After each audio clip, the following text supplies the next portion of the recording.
Bonjour, mon nom est Diane Borchia et ça me fait plaisir de vous accueillir à cette capsule émotivo-rationnelle. Aujourd'hui, nous aborderons un thème qui est fort populaire, c'est le thème de l'amour.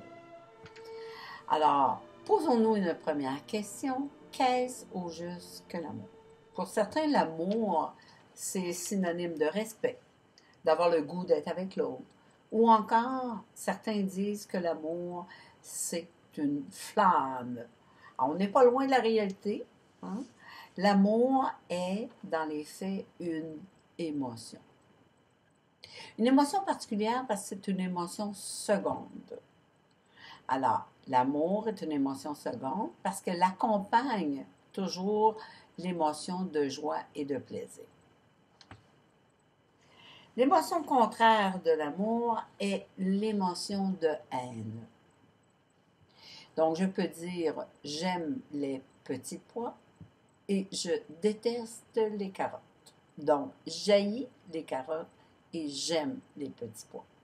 Voyez-vous, quand je dis « je n'aime pas » ou « je déteste les carottes », je ne suis pas en colère après les carottes. Il faut distinguer la colère et la haine.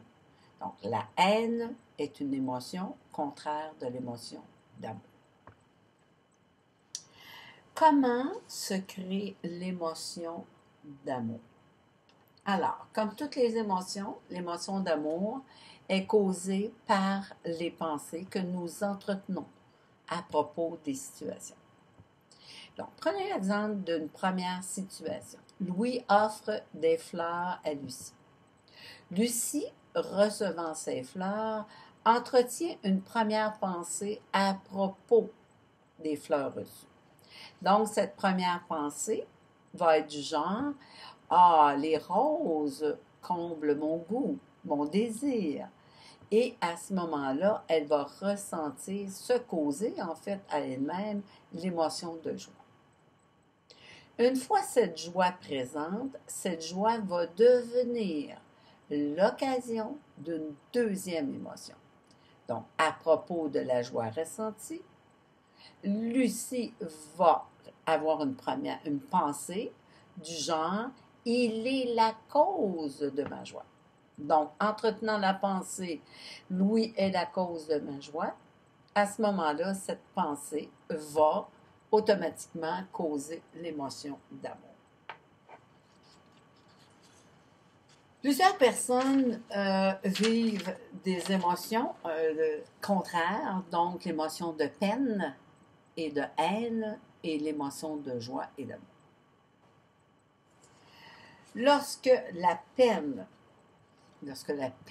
est souvent présente dans une relation amoureuse, évidemment, la deuxième émotion qui l'accompagne, c'est l'émotion de haine. Vivant plus de haine et demeurant dans cette relation-là, à ce moment-là, on peut penser qu'il y a de la dépendance affective. Pourquoi? Parce que plusieurs considèrent que souffrir, c'est normal quand on aime. Alors je dis, souffrir, avoir de la peine, ce n'est pas de l'amour. La peine, c'est de la peine, la haine, c'est de la haine, et l'amour est accompagné toujours de joie. Donc, on retient que l'amour va et vient au gré des pensées, donc on ne peut pas aimer de façon permanente. On va aimer au gré des pensées que nous avons en tête. Donc, l'amour est une émotion qui vient à temps partiel, au gré des pensées qu'on entretient à propos des situations que l'on vit.